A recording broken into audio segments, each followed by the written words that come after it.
नमस्कार दोस्तों। आज हम पढ़ने वाले हैं क्लास 10th इतिहास का तीसरा चैप्टर जिसका नाम है हिंद चीन में राष्ट्रवादी आंदोलन। तो सबसे पहले हम समझते हैं कि आखिर ये हिंद चीन क्या है। तो नाम सुन के ऐसा लग रहा है कि हिंद का मतलब हिंदुस्तान और चीन का मतलब चीन, इन दोनों के बीच में कुछ राष्ट्रवादी आंदोलन हुआ है। तो ऐसा कुछ नहीं हुआ है। तो आइए सबसे पहले हम समझते हैं कि आखिर ये हिंद चीन है क्या। तो हिंद चीन के अंदर आज के समय में 3 देश आते हैं, वियतनाम, लाओस और कंबोडिया। और हमें इस चैप्टर में यही पढ़ना है कि ये तीनों देश आज़ाद कैसे हुए। हिंद चीन दक्षिण पूर्व एशिया में है और इसका क्षेत्रफल 2.80 लाख वर्ग किलोमीटर है। आप इसे लगभग 3 लाख वर्ग किलोमीटर भी मान सकते हैं। हिंद चीन की जो उत्तरी सीमा है वो म्यांमार एवं चीन को छूती है और वहीं दक्षिण में चीन सागर है और पश्चिम में भी म्यांमार के ही कुछ क्षेत्र आते हैं। अब देखो, मैंने आपको बताया कि हिंद चीन के अंतर्गत 3 देश आते हैं, वियतनाम, लाओस और कंबोडिया। लेकिन जो वियतनाम है उसके अंदर भी 3 प्रांत आते हैं, तोंगकिन, अन्नाम और कोचिन, जिसे आप इस मैप में भी देख सकते हो। तो प्राचीन काल से ही वियतनाम के तोंगकिन और अन्नाम में चीन का प्रभाव था, क्योंकि चीन के राजा वहां पर शासन करते थे। वहीं दूसरी तरफ लाओस और कंबोडिया पर भारतीय संस्कृति का प्रभाव था, क्योंकि 4वीं शताब्दी में कंबुज राज्य की स्थापना हुई थी और वहां का शासक भारत वंश का था। आगे चलकर कंबुज यानी कि कंबोडिया भारतीय संस्कृति का प्रधान केंद्र बन गया और कंबोडिया में 12वीं शताब्दी में राजा सूर्यवर्मा द्वितीय ने अंकोर वाट मंदिर का निर्माण करवाया, जो कि विष्णु भगवान का मंदिर था। लेकिन 16वीं शताब्दी में कंबुज राज्य का पतन हो गया। तो इस तरह से एक देश पर चीन और 2 देशों पर हिंदुस्तान के संस्कृति का प्रभाव था, इसीलिए यह हिंद चीन के नाम से भी जाना जाता है। अब देखो, मेन कहानी यहाँ से शुरू होती है। तो हुआ कुछ ऐसा कि 1498 ईस्वी में वास्को डी गामा, जो कि एक पुर्तगाली व्यापारी थे, वो भारत आया था व्यापार करने के लिए। और वास्को डी गामा समुद्र के रास्ते से भारत आया था और वह समुद्र में घूमते घूमते हिंद चीन जा पहुंचा। और 1510 ईस्वी में मलक्का को व्यापारिक केंद्र बनाकर हिंद चीन देशों के साथ व्यापार करना शुरू कर दिया। उसके बाद स्पेन, डच, इंग्लैंड और फ्रांसीसियों का आगमन हुआ हिंद चीन में व्यापार करने के लिए। और फ्रांसीसियों को छोड़कर जितने भी देश हिंद चीन आए थे वो अपना व्यापार कर रहे थे, लेकिन जो फ्रांसीसी था वो हिंद चीन पर राज करना चाह रहा था। इसीलिए 17वीं शताब्दी में बहुत से फ्रांसीसी व्यापारी जो कि पादरी थे वो हिंद चीन पहुंचकर वहीं पर रहने लगते हैं। और 1747 ईस्वी के बाद से ही फ्रांस अन्नाम में रुचि लेने लगता है। और 1783 ईस्वी में जो फ्रांस की सेना थी वो तोंगकिन में प्रवेश करता है और पूरे तोंगकिन पर फ्रांस का राज चलने लगता है। अब ठीक 4 साल बाद 1787 ईस्वी में फ्रांस कोचिन चीन के शासक के साथ संधि कर लेता है और अब फ्रांसीसी वहां पर अपना अधिकार करना चाह रहा था, लेकिन कोचिन चीन पर फ्रांस अपना अधिकार नहीं जमा पाता है। अब देखो, धीरे धीरे समय बीतता है और 19वीं शताब्दी आती है। 19वीं शताब्दी में अन्नाम और कोचिन चीन दोनों जगह पर फ्रांसीसी पादरियों की गतिविधि बहुत ज्यादा बढ़ जाती है और फ्रांसीसियों के खिलाफ हिंसक आंदोलन होने लगते हैं। इन सब परिस्थितियों को देखकर फ्रांस 1862 ईस्वी में अपनी सेना अन्नाम और कोचिन चीन में उतारता है और फ्रांस अपनी सेना के दम पर कोचिन चीन पर कब्जा कर लेता है और अन्नाम के साथ संधि कर लेता है। अब इतना सब कुछ होने के बाद जो कंबोडिया था वो डर गया था और डर के मारे खुद ही 1863 ईस्वी में फ्रांस के पास जाकर उसकी शरण ले लेता है। और अन्नाम के साथ जो संधि हुआ था वो लगभग 20 साल तक चलती है, लेकिन इन 20 सालों में फ्रांसीसी धीरे धीरे अन्नाम पर भी अपना दबदबा बढ़ा रहा था और 1884 ईस्वी में फ्रांस अन्नाम पर पूरी तरह से कब्जा कर लेता है। और 20वीं शताब्दी के शुरू में ही 1904 ईस्वी में फ्रांस लाओस पर भी कब्जा कर लेता है। इस तरह से फ्रांस 20वीं शताब्दी के शुरुआत तक पूरे हिंद चीन पर कब्जा कर लेता है। अब देखो, सवाल यहाँ पर ये आता है कि हिंद चीन में तो कई सारे देश आए थे व्यापार करने के लिए, लेकिन फ्रांस ने ही हिंद चीन पर कब्जा क्यों किया। तो फ्रांस ने हिंद चीन पर कब्जा इसीलिए किया क्योंकि जब फ्रांस भारत और चीन में गया था व्यापार करने के लिए तो वहां पर देखा कि यहाँ पर पहले से ही अंग्रेज है और उस समय पर अंग्रेजों का दबदबा वहां पर बहुत ज्यादा था। इसीलिए वहां से फ्रांसीसियों को जाना पड़ा और वो फिर हिंद चीन आ गए व्यापार करने के लिए। और जब फ्रांसीसी हिंद चीन आए तो देखा कि यहाँ पर किसी का भी दबदबा नहीं है। लेकिन इनसे भी बड़ी बात यह थी कि हिंद चीन में औद्योगिकीकरण के लिए कच्चा माल बहुत ज्यादा था और साथ ही वस्तुओं को बेचने के लिए बाजार भी उपलब्ध था। इन सब के अलावा हिंद चीन में खनिज संसाधन भी बहुत ज्यादा था, जैसे कि कोयला, टीन, जस्ता, टंगस्टन, क्रोमियम इत्यादि। और जो हिंद चीन के लोग थे वो ज्यादातर कृषि पर निर्भर थे। पहाड़ी इलाकों में रबर की खेती होती थी और मैदानी क्षेत्र में धान की खेती होती थी। अब देखो, सबसे पहले फ्रांसीसियों ने व्यापारिक नगरों और बंदरगाहों का शोषण करना शुरू किया। उसके बाद किसानों और मजदूरों का भी शोषण करना शुरू कर दिया और साथ ही फ्रांसीसियों ने कृषि की उत्पादकता को बढ़ाने के लिए नहर बनवाए जिनसे पानी सभी खेतों तक पहुंच जाए। इन सब के अलावा फ्रांसीसियों ने किसानों से दलदल जमीन और जंगलों में भी खेती करवाना चालू कर दिया और इनसे हुआ ये कि 1931 ईस्वी तक वियतनाम विश्व का तीसरा सबसे ज्यादा चावल निर्यात करने वाला देश बन गया था। इसके अलावा रबर बागानों और कारखानों में मजदूरों से एक तरफा अनुबंध व्यवस्था पर काम लिया जाता था। एक तरफा अनुबंध व्यवस्था एक तरह की बंधुआ मजदूरी थी, जहां पर मजदूरों का कोई अधिकार नहीं था, जबकि मालिक को असीमित अधिकार प्राप्त था। फ्रांसीसियों ने मजदूरों का भी बहुत ज्यादा शोषण किया। 8 घंटे के बदले 14 घंटा काम करवाते थे और पैसा भी बहुत कम देते थे। हालांकि इन सब के बावजूद भी फ्रांसीसियों ने उत्तरी हिंद चीन से दक्षिणी हिंद चीन तक विशाल रेल नेटवर्क और सड़क का निर्माण करवाया, लेकिन इनसे भी सिर्फ फ्रांसीसियों को ही फायदा हुआ। किसान और मजदूरों का जीवन स्तर और भी गिरता जा रहा था, क्योंकि सारी व्यवस्था ही शोषण करने के लिए बनाया गया था। यहाँ तक कि जब शिक्षा की बात आई तो पहले हिंद चीन के लोगों को स्थानीय भाषा या चीनी भाषा में शिक्षा मिलती थी, लेकिन अब फ्रांसीसियों के आने के बाद हिंद चीन के लोगों को फ्रांसीसी भाषा में शिक्षा दी जाने लगी। लेकिन वहां पर रहने वाले फ्रांसीसियों को इस बात से डर लगने लगा था कि अगर हिंद चीन के लोग ज्यादा शिक्षित हो जाएंगे तो वो लोग फ्रांसीसियों के खिलाफ हो जाएंगे। इस वजह से फ्रांसीसियों ने आम लोगों को शिक्षा से दूर रखने का प्रयास किया और स्कूल के अंतिम साल की परीक्षा में अधिकतर स्थानीय बच्चों को फेल कर दिया जाता था।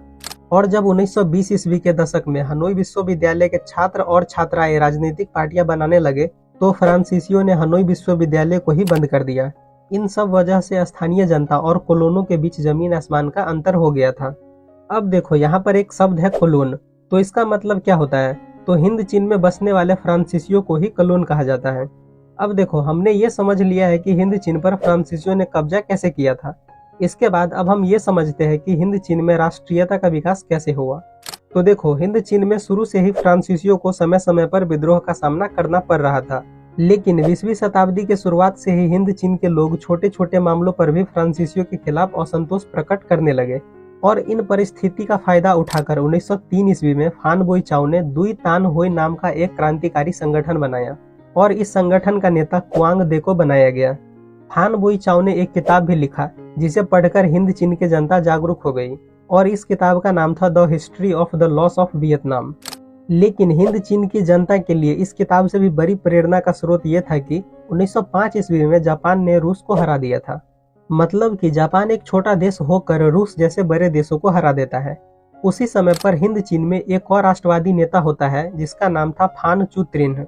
अब होता यह था कि फ्रांसीसियों के खिलाफ जितने भी राष्ट्रवादी आंदोलन होते थे उसमें फान बोई चाओ और फान चू त्रिन की भूमिका होती थी। लेकिन फान बोई चाओ और फान चू त्रिन इन दोनों की विचारधारा आपस में नहीं मिलती थी, क्योंकि फान बोई चाओ का कहना था कि फ्रांसीसियों के जाने के बाद राजतंत्र होगा, मतलब कि फ्रांसीसियों के जाने के बाद राजा फिर से शासन करेगा। लेकिन फान चू त्रिन का कहना था कि फ्रांसीसियों के जाने के बाद लोकतंत्र होगा, यानी कि गणतंत्र होगा, किसी राजा का शासन नहीं होगा और हिंद चीन की जनता आजाद रहेगी। इसके बाद हुआ ये कि हिंद चीन के कुछ छात्र जो जापान में शिक्षा प्राप्त करने गए थे वो फान चू त्रिन के विचारों का समर्थन करने लगे और इन सब छात्रों ने मिलकर एक संगठन बनाया और उस संगठन का नाम था वियतनाम कुआन फुक हुई, मतलब कि वियतनाम मुक्ति एसोसिएशन। हालांकि हिंद चीन में इतने सारे संगठन बन रहे थे, लेकिन ये सभी संगठन वियतनाम के कोचिन चिन अन्नाम तोमकिन शहर में ही बन रहे थे, क्योंकि शुरुआत में राष्ट्रवाद सिर्फ वियतनाम में ही था।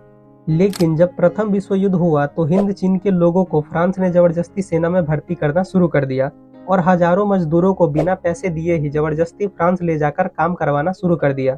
लेकिन इन सबसे ज्यादा बुरी बात यह थी कि प्रथम विश्व युद्ध में हिंद चीन के जितने भी सैनिक थे उन सबको फ्रांस पहले वाले लाइन में खड़ा कर देता था, जिसकी वजह से सबसे पहले हिंद चीन के सैनिक मरते थे और मरने वालों में सबसे ज्यादा संख्या हिंद चीन के सैनिकों की होती थी, जो लड़ाई उनकी थी भी नहीं।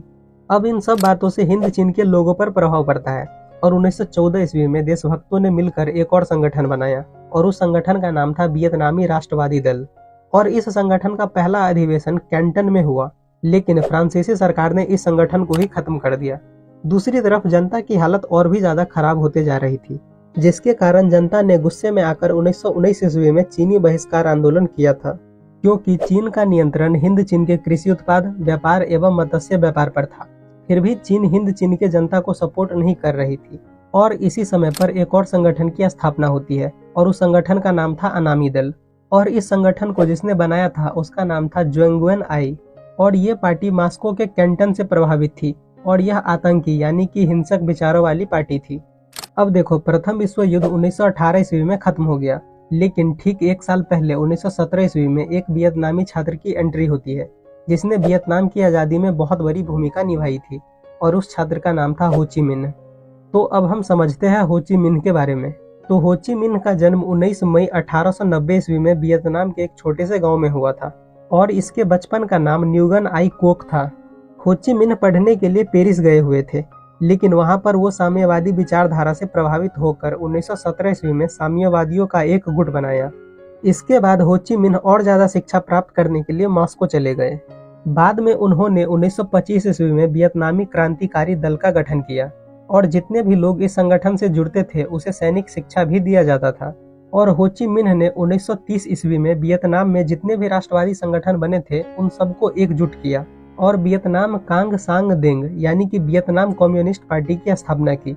और ये जो वियतनाम कम्युनिस्ट पार्टी थी वो हिंसक विचारों पर चलने वाली पार्टी थी। अब देखो, होता ऐसा है कि 1930 के दशक में हिंद चीन में बेरोजगारी बढ़ती चली जा रही थी, और इससे परेशान होकर बहुत सारे लोग साम्यवाद को अपना रहे थे, और साम्यवादी आंदोलन जोर पकड़ता जा रहा था। अब इस राष्ट्रवादी आंदोलन को खत्म करने के लिए फ्रांसीसी सरकार ने आंदोलनकारियों पर गोलियां चलवा दी। इसके बावजूद भी आंदोलन चलता रहा, और फिर गुस्से में आकर फ्रांसीसी सरकार ने आंदोलनकारियों के ऊपर हवाई जहाज से बम बरसा दिए।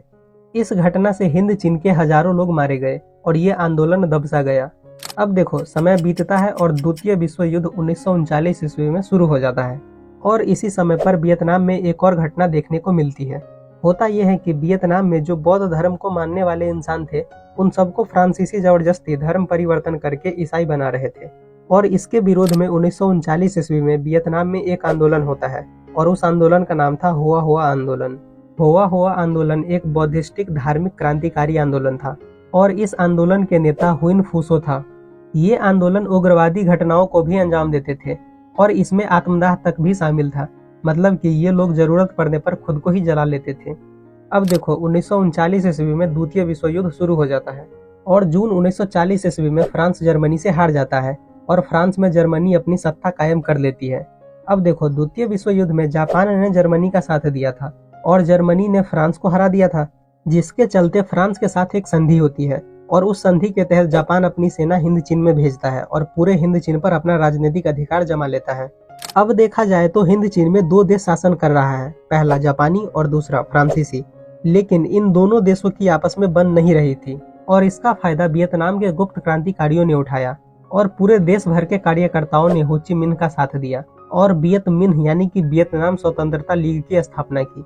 साथ ही हो ची मिन्ह ने पीड़ित किसानों, व्यापारियों और बुद्धिजीवियों को साथ मिलाकर छापामार युद्ध नीति का अवलंबन किया। छापामार युद्ध नीति का मतलब किसी जगह पर अचानक हमला करके दुश्मनों को मारना होता है। अब देखो, इस समय पर विश्व युद्ध चल रहा था, और जो जापान था वो 7 दिसंबर 1941 ईस्वी को अमेरिका के पर्ल हार्बर, जो कि एक नौसेना अड्डा था, उस पर हमला कर देता है। और इस हमले के जवाब में अमेरिका 6 अगस्त 1945 ईस्वी को जापान के हिरोशिमा और 9 अगस्त 1945 ईस्वी को जापान के नागासाकी पर परमाणु बम गिरा देता है। और इस परमाणु हमले में जापान को बहुत ज्यादा नुकसान होता है, और पोस्टडम की घोषणा के तहत जापान आत्मसमर्पण कर देता है, और इसके चलते हिंद चीन में जितने भी जापानी सैनिक थे वो वापस जापान चले जाते हैं। और अब फ्रांस के पास भी इतनी शक्ति नहीं बची थी कि वो फिर से हिंद चीन पर अपना साम्राज्य बना सके। इसीलिए कंबोडिया और लाओस में जो पुराने राजा थे वही शासन करने लगे, और अन्नाम का शासक बाओदाई को बनाया गया। लेकिन 25 अगस्त 1945 ईस्वी को बाओदाई ने अपना पद छोड़ दिया, क्योंकि बाओदाई राजतंत्र को सपोर्ट करने वाला व्यक्ति था, और जो राष्ट्रवादी थे वो साम्यवाद को सपोर्ट कर रहे थे। इसीलिए बाओदाई को राष्ट्रवादियों के सामने टिकना कठिन लग रहा था, इसीलिए बाओदाई ने अपना पद छोड़ दिया। और इसका फायदा उठाते हुए वियतनाम स्वतंत्रता लीग के राष्ट्रवादियों ने वियतनाम को 2 दिसंबर 1945 ईस्वी को स्वतंत्र घोषित कर दिया, और वियतनाम में लोकतंत्रीय गणराज्य सरकार की स्थापना हुई, और इस सरकार का प्रधान हो ची मिन्ह को बनाया गया। अब देखो, वियतनाम आजाद हो चुका है, लेकिन इसके आगे हमें ये पढ़ना है कि वियतनाम 2 भागों में कैसे टूटा, वियतनाम का युद्ध अमेरिका से कैसे हुआ। अब देखो, जब वियतनाम ने खुद को स्वतंत्र घोषित किया था उस समय पर द्वितीय विश्व युद्ध चल रहा था, और द्वितीय विश्व युद्ध के खत्म होते ही जो फ्रांस था वो फिर से हिंद चीन में अपना साम्राज्य बनाना चाह रहा था। अब जब फ्रांस हिंद चीन में वापस आया तो वो साथ में एक योजना भी लाया, और उस योजना को फ्रांसीसी नीति भी कहा जाता है। तो देखो, फ्रांसीसी नीति में कौन कौन सी योजना थी हम उसे समझते हैं। तो पहला फ्रांसीसी नीति ये था कि फ्रांस के विशाल साम्राज्य को एक यूनियन में बदल दिया जाएगा, जिसमें सभी अधीनस्थ उपनिवेश रहेंगे। मतलब कि फ्रांस ने जितने भी देश पर कब्जा किया होगा उन सबको मिलाकर एक यूनियन बनाया जाएगा और उस यूनियन का हेड फ्रांस रहेगा, बाकी सभी देश फ्रांस के अंदर रहेगा। दूसरा नीति ये था कि हिंद चीन इस फ्रांसीसी महासंघ का एक स्वशासित अंग होगा। मतलब कि फ्रांस ने जो यूनियन बनाया था फ्रांसीसी महासंघ, उसका अंग हिंद चीन भी रहेगा। तीसरा नीति ये था कि हिंद चीन के संरक्षित राज्यों एवं कोचिन चीन को मिलाकर एक संघ बनाया जाएगा। मतलब कि फ्रांस का कहना था कि हिंद चीन के अंदर जितने भी राज्य हैं उन सबको मिलाकर एक अलग संघ बनाया जाएगा। चौथा नीति ये था कि हिंद चीन संघ के विदेश नीति एवं सैन्य पर फ्रांस का नियंत्रण रहेगा। मतलब कि जो अलग से हिंद चीन संघ बनाया जाएगा उसके विदेश नीति और सैनिक पर फ्रांस का कंट्रोल रहेगा। अब देखो, ये जो फ्रांसीसी नीति थी उसे हिंद चीन के लोग मान लेते हैं और फ्रांस फिर से हिंद चीन पर थोड़ा थोड़ा शासन करने लगता है। अब इसका फायदा उठाकर फ्रांस अपनी सेना वियतनाम के सैगान नामक जगह पर भेजती है, जहां पर वियतनामी छापामारों ने फ्रांसीसी सेना के साथ भयंकर युद्ध किया और फ्रांसीसी सेना सैगान में ही फंसी रही, जिसके चलते 6 मार्च 1946 ईस्वी को फ्रांस और वियतनाम के बीच हनोई समझौता होता है। और इस समझौते में फ्रांस ने वियतनाम को स्वतंत्र मान लिया और साथ ही यह भी माना गया कि वियतनाम हिंद चीन संघ में ही रहेगा और जो हिंद चीन संघ है वो फ्रांसीसी यूनियन में रहेगा। इसके अलावा यह भी माना गया कि फ्रांसीसी सेना तोंगकिन में आकर रहेगा। अब देखो, हनोई समझौता हो चुका था, लेकिन इसके बाद भी फ्रांस हिंद चीन संघ के सभी राज्यों में अपना अध्यक्ष बनाना चाह रहा था, लेकिन वियतनामी नेताओं ने इसका विरोध किया। उसके बाद भी फ्रांस कोचिन चीन में जबरदस्ती अपनी सरकार स्थापित कर देता है, जिसके चलते हनोई समझौता टूट जाता है। अब देखो, हो ची मिन्ह के पास इतनी ताकत नहीं थी कि वो फ्रांसीसी सेना का सामने से मुकाबला कर सके, इसीलिए फिर से गोरिल्ला युद्ध शुरू हो गया और इसका फायदा उठाकर फ्रांस बाओ दाई को वियतनाम का शासक बना देता है, क्योंकि वियतनाम में कुछ लोग बाओ दाई को सपोर्ट करते थे और कुछ लोग हो ची मिन्ह को। अब देखो, जो पूरा विश्व था वो अभी तक 2 हिस्सों में बढ़ चुका था, पूंजीवादी और साम्यवादी। मतलब कि पूंजीवादी में वो लोग आते थे जिसके पास पैसा हो, जमीन हो, फैक्ट्री हो। अपने भाषा में कहे तो पूंजीवादी का मतलब अमीर लोग। और साम्यवादी में वो लोग आते थे जो किसान और मजदूर होते थे। अपने भाषा में हम इसे गरीब भी कह सकते हैं। अब देखो, जो देश पूंजीवादी थे उसे अमेरिका और ब्रिटेन सपोर्ट करता था और जो फ्रांस था वो पूंजीवादी था, इसीलिए फ्रांस को अमेरिका और ब्रिटेन का समर्थन प्राप्त था। और जो हो ची मिन्ह था वो साम्यवादी था और वह अभी तक पूर्ण रूप से साम्यवादी सरकार का गठन नहीं कर पाया था और जगह जगह पर हो ची मिन्ह को पूंजीवादियों से टकराना पड़ता था। इन सब परिस्थिति को देखते हुए हो ची मिन्ह ने 1949 ईस्वी में जनवादी चीनी गणराज्य को अपना आदर्श मान लिया और पूरी तरह से साम्यवादी बन गया, जिसके चलते 1950 ईस्वी में रूस और चीन ने वियतनाम को मान्यता दे दी कि वो भी साम्यवादी है और साथ ही वियतनाम को सैनिक और तकनीकी सहायता भी देना शुरू कर दिया। अब देखो, 1950 ईस्वी तक हिंद चीन की स्थिति बहुत जटिल हो गई थी, क्योंकि उत्तरी वियतनाम में हो ची मिन्ह की सरकार थी और दक्षिणी वियतनाम में फ्रांस समर्थित बाओ दाई की सरकार थी। और जो लाओस और कंबोडिया था उसमें पुराने राजा शासन कर रहे थे जो फ्रांसीसियों के नियंत्रण में था। अब देखो, वियतनाम में गोरिल्ला युद्ध पहले से ही शुरू था, लेकिन इसी दौरान दिएन वियन फू नाम के जगह पर गोरिल्ला सैनिकों ने आक्रमण कर दिया और लगभग 16,000 फ्रांसीसी सैनिकों को आत्मसमर्पण करना पड़ा और दिएन वियन फू नाम के जगह पर साम्यवादियों का अधिकार हो गया। अब देखो, जब ये बात अमेरिका को पता चला कि दिएन वियन फू नाम के जगह पर साम्यवादियों का अधिकार हो गया है, तो इस बात से अमेरिका को बहुत ज्यादा गुस्सा आया, क्योंकि अमेरिका पहले से ही फ्रांस को सपोर्ट कर रहा था और उस टाइम पर अमेरिका का सबसे बड़ा दुश्मन रूस था, जो हो ची मिन्ह और साम्यवादियों को सपोर्ट कर रहा था। अब देखो, गुस्से में आकर अमेरिका ने हिंद चीन में अपनी सेना उतारने की घोषणा कर दी। उस समय पर ऐसा लग रहा था कि जैसे तीसरा विश्व युद्ध अब शुरू हो जाएगा।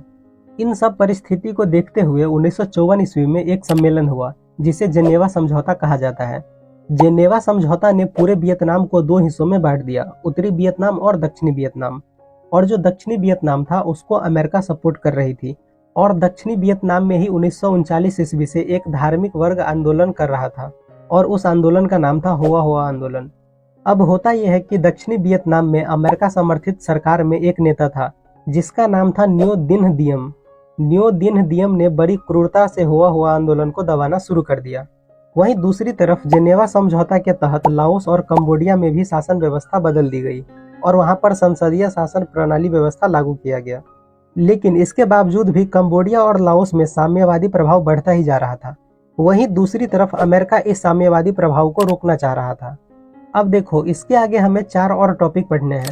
पहला लाओस में गृह युद्ध, दूसरा कंबोडिया में संकट, तीसरा वियतनाम गृह युद्ध और अमेरिका, और चौथा माइली गांव की घटना। तो अब हम इन सबको एक एक करके अच्छे से समझते हैं। तो सबसे पहले हम समझते हैं लाओस में गृह युद्ध। तो देखो, 1954 ईस्वी में जेनेवा समझौता के बाद लाओस में संसदीय प्रणाली व्यवस्था लागू किया गया और जेनेवा समझौता में लिए गए फैसले की देखभाल करने के लिए 30 सदस्यीय अंतर्राष्ट्रीय निगरानी आयोग का गठन किया गया और इस आयोग का सदस्य भारत, कनाडा और पोलैंड को बनाया गया। अब देखो, जब हो ची मिन्ह ने वियतनाम में साम्यवाद लाया था तो इसका प्रभाव पूरे हिंद चीन पर पड़ा था और जो उत्तरी लाओस था उसके 2 प्रांत फोंगसाली और होउ फ्रांस पर साम्यवादियों का सबसे ज्यादा प्रभाव था। अब देखो, होता यह है कि दक्षिणी वियतनाम में अमेरिका समर्थित बाओदाई सरकार का संचालन न्यो दिन दियम के हाथों में था और दक्षिणी वियतनाम में पहले के जो राजा थे उनको बाओदाई की सरकार में कोई जगह नहीं मिला था। इसीलिए दक्षिणी वियतनाम के राजघराने के 3 सौतेले भाइयों ने लाओस पर राजनीतिक पकड़ पाने के लिए अलग अलग रास्ते अपना लिए। इन तीनों भाइयों में से जो पहला राजकुमार था उसका नाम सुबन फुमा था, जो कि एक तटस्थतावादी था। मतलब कि इसको किसी भी सरकार से कोई दिक्कत नहीं थी, ये सिर्फ शासन करना चाह रहा था। और जो दूसरा राजकुमार था उसका नाम था सुफन बोंग, लेकिन वो पाठेत लाओ के नाम से प्रसिद्ध था और ये अपना सैन्य संगठन बनाकर पूरे लाओस में साम्यवादी व्यवस्था लाना चाहता था।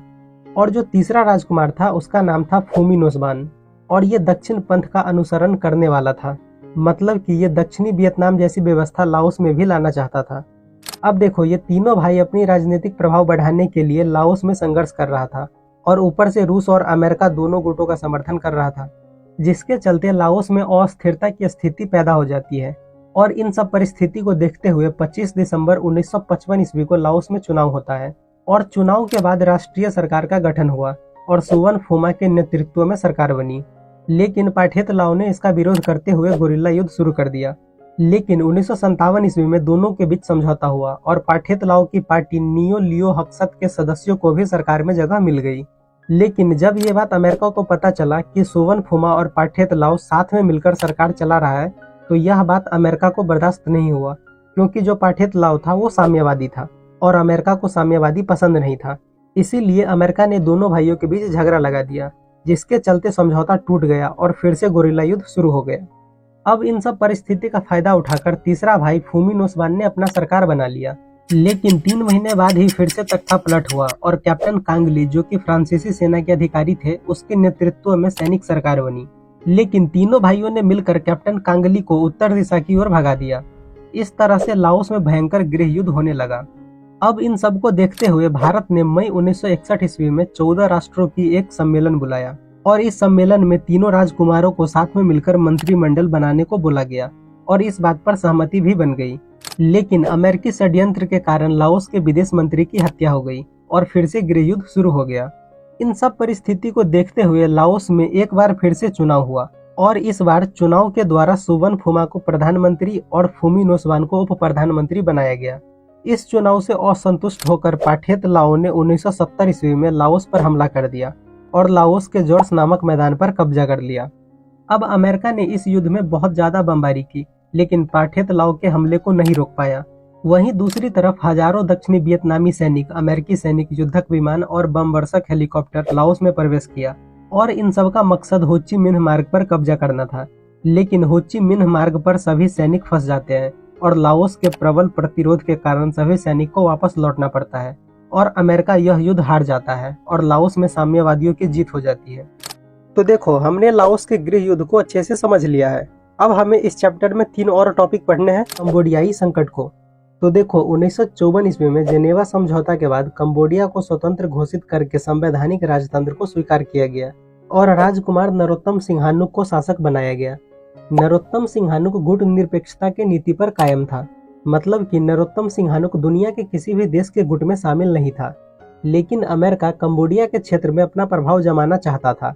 इसीलिए अमेरिका अपनी कूटनीतिक चाल के तहत 1963 ईस्वी में नरोत्तम सिंहानुक को मदद करने का फैसला करता है। लेकिन नरोत्तम सिंहानुक मदद लेने से इनकार कर देता है और यह बात अमेरिका के लिए अपमानजनक थी और इस बात से गुस्सा होकर अमेरिका ने दक्षिणी वियतनाम के साथ मिलकर कंबोडिया के कुछ गांवों पर हमला कर दिया, जिसके चलते नरोत्तम सिंहानुक का संबंध अमेरिका से खराब हो गया और आगे चलकर अमेरिका ने 1969 ईस्वी में कंबोडिया सीमा क्षेत्र में हवाई जहाज से जहर की वर्षा करवा दी जिसके चलते लगभग 40,000 एकड़ में की गई रबर की फसल खराब हो गई।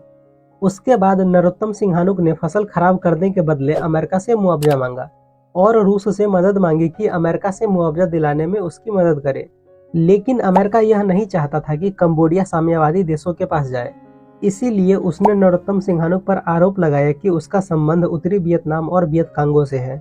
और इसके अलावा अमेरिका ने षड्यंत्र करके 1970 ईस्वी में वियतनाम के दूतावास के आगे हिंसक प्रदर्शन करवाया, जिसके चलते नरोत्तम सिंहानुक ने वियतनाम के प्रति कठोर रुख अपना लिया। और इन सब कारणों की वजह से कंबोडियाई राष्ट्रीय संसद ने नरोत्तम सिंहानुक को सत्ता से हटा दिया और जनरल लोन नोल के नेतृत्व में सरकार बनी, जिसे अमेरिका का समर्थन प्राप्त था। लेकिन नरोत्तम सिंहानुक ने जनरल लोन नोल के सरकार को अवैध घोषित कर दिया और जनता से मौजूदा सरकार हटाने की अपील की। इसके बाद नरोत्तम सिंहानुक ने उत्तरी वियतनाम और वियतकांगो के सैनिक के साथ मिलकर अप्रैल 1970 ईस्वी में नई सरकार के खिलाफ युद्ध छेड़ दिया और नरोत्तम सिंहानुक की सेना जीतते हुए कंबोडिया की राजधानी नाम पेन की ओर बढ़ रहा था। और उसी समय पर अमेरिका दक्षिणी वियतनाम से अपनी सेना कंबोडिया में भेज देता है और भयंकर युद्ध होने लगता है। लेकिन जब ये बात अमेरिका की जनता को पता चला तो वह अमेरिकी राष्ट्रपति निक्सन का विरोध करने लगते हैं और मजबूरी में राष्ट्रपति निक्सन को कंबोडिया से अपनी सेना वापस बुलानी पड़ती है। लेकिन दक्षिणी वियतनाम ने अपनी सेना को कंबोडिया में ही रहने को कहा, जिसके चलते कंबोडिया की स्थिति और भी ज्यादा जटिल हो गई। इन सब परिस्थिति को देखते हुए इंडोनेशिया ने एशियाई देशों का एक सम्मेलन बुलाया और यह सम्मेलन 16 मई 1970 ईस्वी को जकार्ता में हुआ था। लेकिन इस सम्मेलन के बावजूद भी कंबोडिया की स्थिति में कोई परिवर्तन देखने को नहीं मिला। लेकिन इसके बावजूद भी 9 अक्टूबर 1970 ईस्वी को कंबोडिया को गणराज्य घोषित कर दिया गया। लेकिन नरोत्तम सिंहानुक और लोन नोल की सेना आपस में लड़ती रही और 5 साल बाद नरोत्तम सिंहानुक ने लाल खुमेरी सेना का गठन करके एक निर्णायक युद्ध करने का ऐलान किया और नरोत्तम सिंहानुक की सेना जीत जाती है और लोन नोल को भागना पड़ता है। और अप्रैल 1975 ईस्वी में कंबोडिया में गृह युद्ध समाप्त हो जाता है और कंबोडिया का नाम बदलकर कंपुचिया कर दिया जाता है। गृह युद्ध समाप्त होने के बाद नरोत्तम सिंहानुक फिर से कंबोडिया का राष्ट्र अध्यक्ष बनते हैं। लेकिन 3 साल बाद 1978 ईस्वी में नरोत्तम सिंहानुक राजनीति से संन्यास ले लेते हैं। नरोत्तम सिंहानुक के बाद कंबोडिया का शासक ख्यू सम्फान और पोल पोट बनता है और ये दोनों मार्क्सवादी विचारधारा के थे, जिसके चलते कंबोडिया में आतंक का दौर आ गया था। लेकिन 1979 ईस्वी में हेंग सामरिन नाम के एक नेता ने संयुक्त मोर्चे का गठन किया और ख्यू सम्फान और पोल पोट को हरा दिया। तो देखो, इस तरह से अमेरिका की नीति कंबोडिया के अंदर असफल रही और अमेरिका कंबोडिया के अंदर साम्यवाद को फैलने से नहीं रोक पाया। तो हमने कंबोडियाई संकट को अच्छे से समझ लिया है। तो अब हम समझते हैं वियतनामी गृह युद्ध और अमेरिका को। तो देखो, 1954 ईस्वी में जेनेवा समझौता के बाद वियतनाम 2 भागों में टूट जाता है, उत्तरी वियतनाम और दक्षिणी वियतनाम। लेकिन इसके बावजूद भी वहां पर शांति नहीं के बराबर थी, क्योंकि उत्तरी वियतनाम में साम्यवादी सरकार थी तो वहीं दक्षिणी वियतनाम में पूंजीवादी सरकार थी। अब देखो, जेनेवा समझौता में ये बात भी कही गई थी कि अगर जनता चाहे तो चुनाव कराकर पूरे वियतनाम का एकीकरण किया जाएगा। और उसी समय से उत्तरी वियतनाम चाहता था कि वियतनाम का एकीकरण हो। यहाँ तक कि दक्षिणी वियतनाम की जनता भी यही चाहती थी कि वियतनाम का एकीकरण हो जाए। लेकिन दक्षिणी वियतनाम की सरकार नहीं चाहती थी कि वियतनाम का एकीकरण हो। इसीलिए दक्षिणी वियतनाम के जनता ने 1960 ईस्वी में वियतकांग मतलब कि राष्ट्रीय मुक्ति सेना का गठन किया और सरकार के विरुद्ध हिंसात्मक संघर्ष शुरू कर दिया। और 1961 ईस्वी तक दक्षिणी वियतनाम की स्थिति इतनी ज्यादा खराब हो गई कि वहां पर आपातकाल की घोषणा करना पड़ा और पूरे दक्षिणी वियतनाम में गृह युद्ध शुरू हो गया। अब देखो, अमेरिका ने सितंबर 1961 ईस्वी में एक श्वेत पत्र जारी किया और उस श्वेत पत्र का नाम था शांति को खतरा। और इस पत्र में लिखा था कि दक्षिणी वियतनाम में गृह युद्ध का जिम्मेवार हो ची मिन्ह है। इसके बाद अमेरिका ने 1962 ईस्वी में अपने 4000 सैनिकों को दक्षिणी वियतनाम की मदद करने के लिए भेज दिया। लेकिन दक्षिणी वियतनाम की सच्चाई ये थी कि वहां के शासक न्यो दिन दियम के अत्याचारों से जनता परेशान हो चुकी थी और यहाँ तक कि बौद्ध धार्मिक जनता मजबूरी में आत्मदाह कर रही थी। इसी सब को देखते हुए 1963 ईस्वी में दक्षिणी वियतनाम के सेना ने विद्रोह करके न्यो दिन दियम को मार दिया और सैनिक सरकार की स्थापना कर दिया। लेकिन इनसे भी जनता की स्थिति में कोई सुधार देखने को नहीं मिला और वियतकांग का संघर्ष चलता रहा। अब देखो, अमेरिका को ऐसा लग रहा था कि जितना भी कुछ दक्षिणी वियतनाम में हो रहा है वो सब उत्तरी वियतनाम की वजह से हो रहा है। इसीलिए अमेरिका ने 5 अगस्त 1964 ईस्वी को उत्तरी वियतनाम पर आक्रमण कर दिया और यह आक्रमण इतना बड़ा था कि आप इसका अंदाजा इस बात से लगा सकते हो कि इस युद्ध में खतरनाक हथियार, टैंक, बमवर्षक विमान, रासायनिक हथियार नापाम, ऑरेंज एजेंट और फास्फोरस बमों का इस्तेमाल किया गया था। लेकिन इन सब हथियारों में सबसे ज्यादा खतरनाक हथियार रासायनिक हथियार नापाम और ऑरेंज एजेंट था, क्योंकि नापाम एक तरह का ऑर्गेनिक कंपाउंड था जो अग्नि बम और गैसोलीन का मिश्रण था, और जब यह नापाम त्वचा से चिपकता था तो वह जलने लगता था। और जो एजेंट ऑरेंज था वो एक तरह का जहर था, और इनसे होता यह था कि पेड़ों की पत्तियां तुरंत झुलस जाती थी और पेड़ मर जाता था, और इसका प्रयोग जंगलों को खत्म करने के लिए किया गया था। लेकिन अमेरिका ने इसका प्रयोग जंगलों के साथ साथ खेतों और इंसानों पर भी किया, जिसके चलते जन्म लेने वाले बच्चे विकलांग पैदा होते थे। अब देखो, अमेरिका ये जो युद्ध लड़ रहा था वो उत्तरी वियतनाम के अलावा दक्षिणी वियतनाम के वियतकांग और उसको सपोर्ट करने वाले जनता के खिलाफ भी लड़ रहा था। यहाँ तक कि निर्दोष ग्रामीणों की भी हत्या कर देता था, तो कभी पूरे गांव में आग लगा देता था। 1967 ईस्वी तक हाल ऐसा हो गया था कि अमेरिका ने वियतनाम पर इतना ज्यादा बम बरसाया था कि जितना बम द्वितीय विश्व युद्ध में जर्मनी ने इंग्लैंड पर भी नहीं बरसाया था। इन सब कारणों की वजह से अमेरिका का विरोध राष्ट्रीय और अंतर्राष्ट्रीय स्तर पर होने लगा। फिर भी अमेरिका युद्ध करता रहा, जिसकी वजह से अमेरिका की अर्थव्यवस्था खराब होने लगी और प्रति वर्ष 2 से ढाई अरब डॉलर का खर्चा बढ़ गया। वहीं दूसरी तरफ वियतनाम अब साम्यवाद या पूंजीवाद के लिए नहीं लड़ रहा था, बल्कि वो अपना अस्तित्व और अपने राष्ट्र को बचाने के लिए लड़ रहा था। यहाँ तक कि जो वियतनामी महिलाएं थी वो अपने पीठ पर बच्चे को बांधकर फुल पैंट पहनकर हाथों में बंदूक लेकर युद्ध में शामिल हो जाती थी। और कुछ महिलाएं हो ची मिन्ह मार्ग की मरम्मत करती थी, क्योंकि अमेरिका हो ची मिन्ह मार्ग को नष्ट करना चाहता था, क्योंकि यह हो ची मिन्ह मार्ग उत्तरी वियतनाम से शुरू होकर लाओस, कंबोडिया होते हुए दक्षिणी वियतनाम तक जाता था, और इस रास्ते से सभी लोग जुड़े हुए थे। अब देखो, 1968 ईस्वी में जो वियतकांग था वो अमेरिकी शक्ति का प्रतीक पूर्वी पेंटागन सहित कई ठिकानों पर हमला कर देता है, जिसके चलते अमेरिका को काफी नुकसान पहुंचता है, जिसके चलते अब अमेरिका भी शांति चाहता था, लेकिन अपनी शर्तों पर। अतः 1968 ईस्वी में पेरिस में शांति वार्ता शुरू होती है, लेकिन अमेरिका के जिद के कारण 6 महीने तक शांति वार्ता सफल नहीं होती है, क्योंकि वियतनामियों का कहना था कि अमेरिका पहले बमबारी बंद करे और फिर अपनी सेना पूरे वियतनाम से हटाए। लेकिन इसी बीच जो वियतनामी राष्ट्रीयता के जनक थे हो ची मिन्ह, उसकी मृत्यु हो जाती है, और वह मरने से पहले एक चिट्ठी लिखा था जिसमें उन्होंने दक्षिणी वियतनाम को आज़ादी दिलाने की बात की थी। और इसी समय पर माइली गांव की घटना काफी चर्चा में आ जाती है, जिसके वजह से अमेरिकी सेना की आलोचना पूरे विश्व में होने लगती है, जिसके चलते अमेरिकी राष्ट्रपति निक्सन ने शांति के लिए 5 सूत्री योजना की घोषणा की। तो कौन कौन से थे वो 5 सूत्री घोषणा? तो पहला, हिंद चीन की सभी सेनाएं युद्ध बंद कर यथास्थान पर रहे।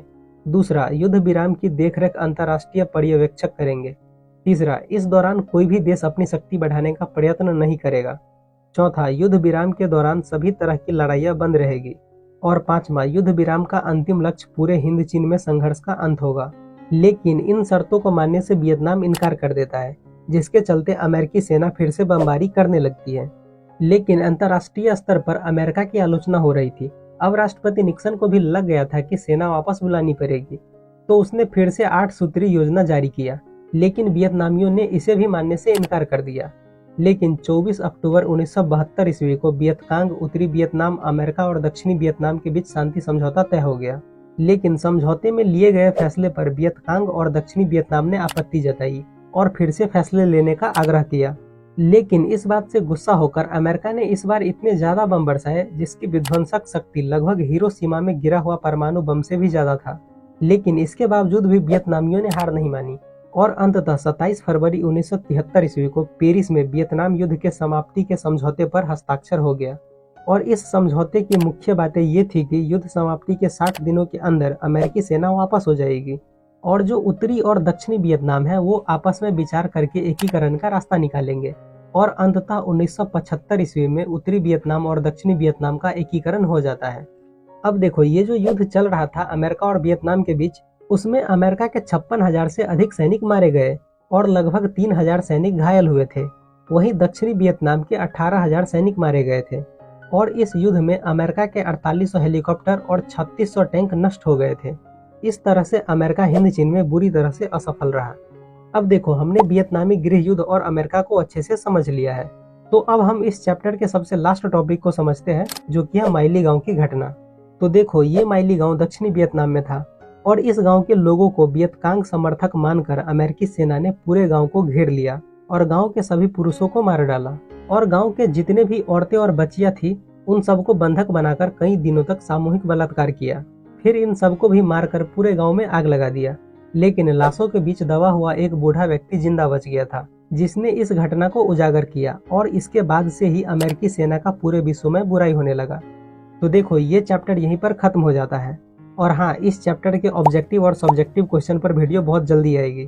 तो आई होप आपको ये वीडियो पसंद आई होगी। अगर ये वीडियो आप लोगों को पसंद आई है तो वीडियो को एक लाइक कर दीजिए, एक प्यारा सा कमेंट कर दीजिए और चैनल को सब्सक्राइब भी कर दो यार। और हाँ यार, इस वीडियो को जितना से जितना हो सके शेयर करो, क्योंकि बहुत ज़्यादा मेहनत लगती है वीडियो बनाने में। मिलते हैं हम अगली वीडियो में, तब तक के लिए bye bye and take care.